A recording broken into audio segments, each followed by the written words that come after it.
আগামী ফেব্রুয়ারিতে নির্বাচন হলে বাংলাদেশে অকল্পনীয় ঘটনা ঘটবে, নজিরবিহীন ঘটনা ঘটবে, যেটা কয়েকদিন আগে ডাকসুর সাবেক ভিপি, তাকে নিয়ে অনেক বিতর্ক আছে, কিন্তু গত 15 বছরের একমাত্র ছাত্র নেতা যিনি জাতীয় নেতা হয়েছেন, নুরুল হক নূর, তিনি বলেছেন ইতিহাসের সবচেয়ে সংঘাতময় নির্বাচন হবে আগামী নির্বাচন। আমি তার ব্যাখ্যায় বলেছি তাহলে নির্বাচনই হবে না, এটা স্থগিত হবে। প্রচার প্রচারণা শুরু হওয়ার পরেই যখন দেখবেন যে সংঘাত শুরু হয়ে গেছে, তখনই নির্বাচন স্থগিত হয়ে জরুরি অবস্থা জারি হবে। তো দর্শক, ফেব্রুয়ারিতে নির্বাচনের বিষয়ে বিএনপি ডক্টর ইউনূস সরকার গোপন সমঝোতা হয়েছে, আসন ভাগাভাগি, সিট ভাগাভাগি হয়েছে, এনসিপিরও একটা অংশ রাজি, এবং দেশ ফেব্রুয়ারি নির্বাচনের দিকে যাচ্ছে বলা হচ্ছে। যদিও জামাত অন্যদিকে বলছে যে তারা আন্দোলন করবে পিআর এর দাবিতে, চরমোনাই বলছে। কিন্তু একটা খবর ইন্ডিপেন্ডেন্ট টিভির, নির্বাচনে ব্যাপক সহিংসতার সংখ্যা রাজনীতিবিদদের, এর মানে রাজনীতিবিদদের ইঙ্গিত যে নির্বাচনে সহিংসতা হবে। আবারও সে ব্যাখ্যা দিব, নির্বাচনের সহিংসতার ইঙ্গিত মানে সে নির্বাচনে হবে না, সহিংসতা শুরু হলে নির্বাচন স্থগিত। আগামী নির্বাচনে ব্যাপক সহিংসতার শঙ্কা জানিয়েছেন বিভিন্ন রাজনৈতিক দলের নেতারা। মূলত আইন শৃঙ্খলা পরিস্থিতি ও আওয়ামী লীগ সমর্থকদের ঘিরেই তাদের এই উদ্বেগ। আইন শৃঙ্খলা পরিস্থিতির মুখ্য, আওয়ামী লীগের লোকজন তেমন কিছু করতে পারবে না, আর যদি করেও সেটাও তার জন্য দায়ী থাকবে বিএনপি এবং ইউনূস গোপন সমঝোতা।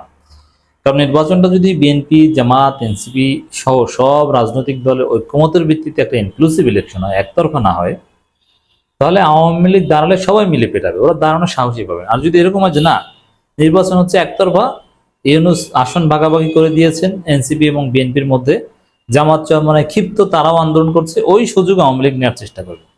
কিন্তু সবার কাছে গ্রহণযোগ্য একটা নির্বাচন, অংশগ্রহণমূলক নির্বাচন যদি হয়, সেখানে আওয়ামী লীগ কোনো সুযোগ নেওয়ার সাহস পাবে না, গ্রহণ পাবে না। আর পুলিশের যে অবস্থা, এটা স্বাভাবিক, এটাকে আমি অস্বাভাবিক বা সরকারের দুর্বলতা বলি না। যে পুলিশ গণহত্যাকারী পুলিশ, যে পুলিশ ইতিহাসের নিকৃষ্টতম পুলিশ, বিপ্লবের পর সেই পুলিশকে ঢেলে সাজানো হয়নি, তাদের ড্রেস চেঞ্জ করা, লোগো চেঞ্জ করা থেকে শুরু করে কিছুই করা হয়নি। সে আগের লোকজনই আছে, যারা গুলি করেছে তারাই আছে, অল্প কিছু নিয়োগ দেওয়া হয়েছে, তারা মাঠে নামবে এখনো 1.5 বছর পর। তার মানে সব আগের পুলিশ, হাসিনার পুলিশ। এই পুলিশ এখনো দেদারসে ঘুষ খায়, টাকা ছাড়া এদের কাজ নড়ে না। এরা উপরের বসদের, মানে রাজনীতিবিদদের, দুর্বৃত্তদের ফোনে মামলা নেয় না, চাপ প্রয়োগে এরা তটস্থ হয়। কোনো পরিবর্তন হয়নি পুলিশের, আগের সেই ঘুষ, আগের দুর্বৃত্তপনা সব চলছে। তো সেই জায়গায় এই পুলিশ একটা নির্বাচন উপহার দিবে, এটা হাস্যকর। রক্তের বন্যা বয়ে যাবে বাংলাদেশে, এটা রাজনীতিবিদরা ধারণা করছেন।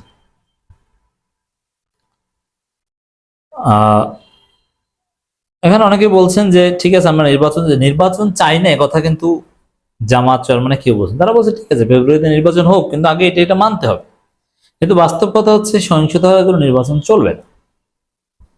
একটা লাশ পড়লে আমরা বলবো যে নির্বাচন স্থগিত করেন। অতএব যাতে লাশ না পড়ে, সেজন্য আপনাকে প্রয়োজনীয় সংস্কার করতে হবে, পুলিশকে নিউট্রালাইজ করতে হবে। এই যে বিএনপি ক্ষমতা চলে গেছে, যে হাইট তৈরি করেছে, এটাই তো লেভেল প্লেইং ফিল্ড শেষ।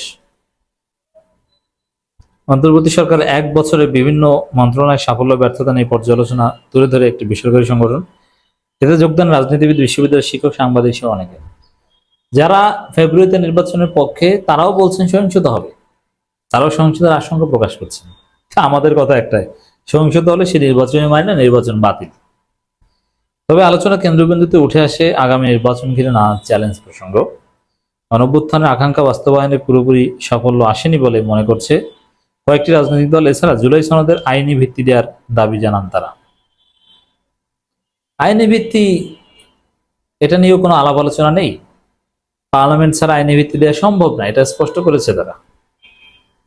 অতএব দেশ ভাগ বাটোয়ারা হয়ে গেছে, এখন ভাগ বাটোয়ারা বাস্তবায়ন হওয়াটা বাকি। যদিও গোপন সমঝোতার অনেক কিছুই বাস্তবায়ন অলরেডি হচ্ছে, কিন্তু সিট ভাগাভাগিটা তো শেষ হতে হলে নির্বাচনটা হতে হবে।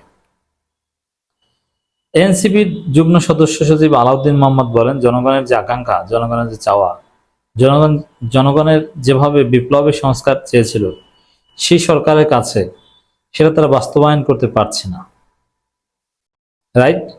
কিন্তু এনসিপি মৃদু মৃদু বিরোধিতা করবে, এটা সিরিয়াস বিরোধিতা না। জামায়াত ইসলামী সহকারী সেক্রেটারি জেনারেল এহসানুল মাহমুদ জুবায়ের বলেন, জুলাই সনদের আইনি ভিত্তি থাকতে হবে এবং এর ভিত্তিতে আগামী জাতীয় নির্বাচন হতে হবে। যারাই জনগণের সমর্থন নিয়ে দায়িত্বে যাবেন তারা সেটা কার্যকর করবেন। এই জায়গায় জামাত তাদের আগের অবস্থানে আছে, চরমনাই আগের অবস্থানে আছে। আমরা দেখতে পাচ্ছি যে নির্বাচন ফেব্রুয়ারিতে মানে একথা সবাই বলবে, আবার কিছু দাবিতে আন্দোলন করবে, যার ফলে নির্বাচনে শেষ পর্যন্ত না হওয়ার সম্ভাবনা। ফেব্রুয়ারিতে সংসদ নির্বাচনে ব্যাপকভাবে সহিংসতার সংখ্যা রাজনীতিবিদদের অনেকেরই। এবি পার্টির চেয়ারম্যান মুজিবুর রহমান মঞ্জু বলেন যে ইলেকশনের দিকে হাঁটছেন, লিখে রাখতে পারেন এটা একটা বিপর্যয়কর নির্বাচন হবে। আচ্ছা, বিপর্যয়কর নির্বাচন, মুজিবুর রহমান মঞ্জুর বক্তব্যের সাথে আমি শতভাগ একমত। যে নির্বাচন বিপর্যয়কর নির্বাচন হবে সেই নির্বাচন আমরা কেন করব? আমরা বিপর্যয়কর হতাহত প্রাণহানি আমাদের দরকারটা কি? যাতে প্রাণহানি বিপর্যয় না ঘটে, ক্যাজুয়ালিটিস না ঘটে, সেই ব্যবস্থা করে তারপরে নির্বাচন কেন হবে না? তার আগে কেন নির্বাচন হবে? কথা স্পষ্ট, মানে নির্বাচন হবে না দিন শেষে। কিন্তু ইউনূসের যদি শুভবুদ্ধির উদয় হয়, এই নির্বাচন বাতিল করে ধীরে ধীরে স্থানীয় সরকার নির্বাচন বা এগুলোর মাধ্যমে আস্তে আস্তে টেস্ট করবে, পুলিশ সংস্কার করবে, সবকিছু সংস্কার করে নির্বাচনের দিকে যাবে। আর যদি ঘাটতারামি করেন তাহলে নির্বাচন বাতিল হবে ঠিকই, কিন্তু কিছু মানুষের প্রাণহানি ঘটবে, সেটা দেখে তারপরে বলবে ভাই আর প্রাণহানি চাই না, নির্বাচন লাগবে না, পরে হবে। তো এইটা যে পার্সেন্টেজের ভোটার আওয়ামী লীগের সাপোর্টার, পরবর্তী নির্বাচনে তাদের ভোটিং বিহেভিয়ার কি হবে, এটাও একটা। এই যে অংশগ্রহণমূলক নির্বাচন, সাপোজ এই পাতানো নির্বাচন দেখলে তো ভাই আমি নিজেই ভোট দিতে যাব না, আমি নিজে ভোটে দাঁড়ানো তো দূরের কথা, আমি নিজে ভোট দিতেই যাব না।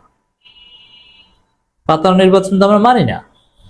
তো সেখানে আওয়ামী লীগের সাপোর্টাররা ভোট দিতে আসবে না, আবার ইসলামপন্থী ভোটারদের একটা অংশ অনাগ্রহ প্রকাশ করছে। আপনি কাকে নিয়ে ভোট করবেন? এখন যদি সে আবার 40% ভোট করে তাহলে কি হলো?